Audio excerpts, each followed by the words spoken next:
Hello views, எல்லாருக்கும் வணக்கம். நம்ம இந்த வீடியோவில் 29th ஆகஸ்ட் 2023 மார்க்கெட் அப்டேட்டை பார்க்கலாம். இன்றைக்கி டேட்டில் பார்த்திங்கன்னா கிரிப்டோ வந்து ஒரு மிகப்பெரிய ரேலியை வந்து பார்த்துச்சு. 6.60% வந்து ரேலி ஆச்சுது கிரிப்டோ. அது எதனாலங்கிறதையும் இந்த வீடியோவில் பார்க்கலாம் நம்ம. அப்புறம் ஸ்டாக்ஸ், ஹிண்டால்கோ, யூபிஎல் இதெல்லாம் இதுக்காக ரேலி ஆச்சுது. இந்துஸ்தான் யூனிலிவர், பாரதி ஏர்டெல் இதெல்லாம் இதுக்காக டிக்ளைன் ஆச்சுது. எஃப்எஸ்டிஎஸ்சி இவங்கெல்லாம் வந்து எவ்வளோ க்ரோர்ஸ்க்கு ஸ்டாக்ஸை பை அண்ட் செல் பண்ணியிருக்கிறாங்க. யூஎஸ் மார்க்கெட் இதுக்காக ரேலி ஆச்சுது. க்ரூடு கரன்சி, கோல்டு இதோட ரேட்ஸ் எல்லாத்தையும் நம்ம இந்த வீடியோவில் பார்க்கலாம். இந்த வீடியோக்குள்ளே போகிறதுக்கு முன்னாடி நீங்கள் இந்த சேனலை சப்ஸ்கிரைப் பண்ணாமல் இருந்தால் மறந்துடாமல் சப்ஸ்கிரைப் பண்ணிடுங்க. அப்படியே இந்த பெல் ஐக்கானையும் கிளிக் பண்ணிங்கன்னா டெய்லி அப்டேட்ஸ் உங்களுக்கு கிடைக்கும். ஃபர்ஸ்ட் வந்து மார்க்கெட் அப்டேட்டை பார்த்துடலாம். நிஃப்டி பார்த்திங்கன்னா 36 பாயிண்ட்ஸ் வந்து ரேலி ஆச்சுது. 19,374க்கு ஓப்பன் ஆச்சுது. 19,342க்கு க்ளோஸ் ஆச்சுது. அப்புறம் சென்செக்ஸை பார்த்தோம் அப்படின்னா 79 பாயிண்ட்ஸ் வந்து ரேலி ஆகிருந்துச்சு. அப்புறம் ஸ்டாக்ஸ், ஹிண்டால்கோ வந்து 9 பாயிண்ட்ஸ் ரேலி ஆகி 456க்கு க்ளோஸ் ஆச்சுது.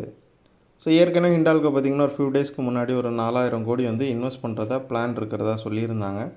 ஸோ அதுக்கப்புறமே பார்த்திங்கன்னா ப்ராஃபிட் புக்கிங் தான் போய்ட்டு இருந்துச்சு. ஸோ நான் ப்ராஃபிட் புக்கிங்கில் நல்லா விழுந்து ஒரு புல்பேக்கில் வந்து குட் ப்ரைஸில் இருந்துச்சு. ஸோ அதனால் கொஞ்சமாக ரேலி ஆகிருக்குது. அப்புறம் யூபியில் பார்த்தோம் அப்படின்னா 12 பாயிண்ட்ஸ் வந்து ரேலி ஆகிருக்குது. 597 இருக்குது. யூபிஎல் பார்த்திங்கன்னா கொஞ்ச நாளாகவே நல்லாவே விழுந்துக்கிட்டே இருக்குது. ஒரு 52 வீக் லோக்கிட்ட இருக்குது. ஸோ அதனால் அதுவும் வந்து ரொம்ப லோவர் ப்ரைஸில் இருக்கிறதுனால ரேலி ஆகிருக்குது. அப்புறம் இந்துஸ்தான் யூனிலிவரை பார்த்திங்கன்னா 29 பாயிண்ட்ஸ் வந்து விழுந்துருக்குது. ஸோ இதுக்கு ரீசன் பார்த்தோம் அப்படின்னா எஃப்எம்சிஜி ஸ்டாக்ஸ் எல்லாமே வந்து ஒரு ஸ்லோ டவுனை பார்த்துட்ருக்குது. அதாவது லாஸ்ட் இயரோட எண்டில் பார்த்திங்கன்னா எஃப்எம்சிஜி ஸ்டாக்ஸ் எல்லாமே வந்து நல்லா ரேலி ஆச்சுது. பட் இண்டஸ்ட்ரி ஃபுல்லாகவுமே வந்து ரெவன்யூ க்ரோத் வந்து கொஞ்சமாக ஸ்லோ டவுன் ஆகிருக்குது. ஸோ அதோட இம்பேக்ட் தான் வந்து ஹிந்துஸ்தான் யூனிலிவரும் கொஞ்சமாக விழுந்திருக்குது.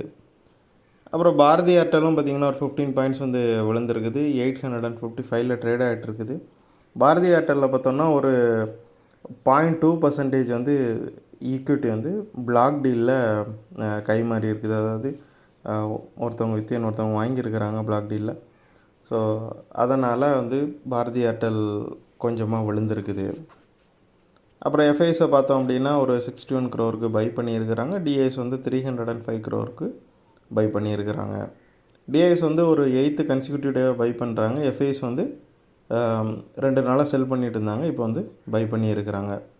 ஸோ எஃப்ஐஎஸ், டிஐஎஸ் 2 பேருமே வந்து பை சைடில் தான் இருக்கிறாங்க.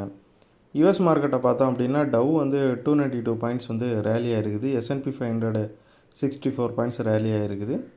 நாஸ்டாக் வந்து 238 பாயிண்ட்ஸ் வந்து ரேலி ஆகிருக்குது. ஸோ யூஎஸில் வந்து என்விடியா வந்து ஸ்லைட்டாக வந்து விழுந்துச்சு ரிசல்ட்டுக்கு அப்புறம். அது இப்போ மறுபடியும் ரேலி ஆகிருக்குது. அது மட்டும் இல்லாமல் மார்க்கெட் வந்து இந்த வீக்கில் வரப்போகிற இன்ஃப்ளேஷன் அண்டு ஜாப் டேட்டா வந்து நல்லபடியாக எதிர்பார்க்குற மாதிரி இருக்கும் அப்படின்னு நம்பப்படுது. அதனால் வந்து யூஎஸ் மார்க்கெட் வந்து இந்த ஜாப் டேட்டாவுக்கு முன்னாடி கொஞ்சமாக ரேலி ஆகிட்டு இருக்குது. அப்புறம் கிரிப்டோவை பார்த்தோம் அப்படின்னா பிட்காயின் வந்து ஒரே நாளில் ஒரு 1723 பாயிண்ட்ஸ் வந்து ரேலி ஆகிருக்குது. இது வந்து ஒரு மிகப்பெரிய ரேலி ரீசன்ட் டேஸில்.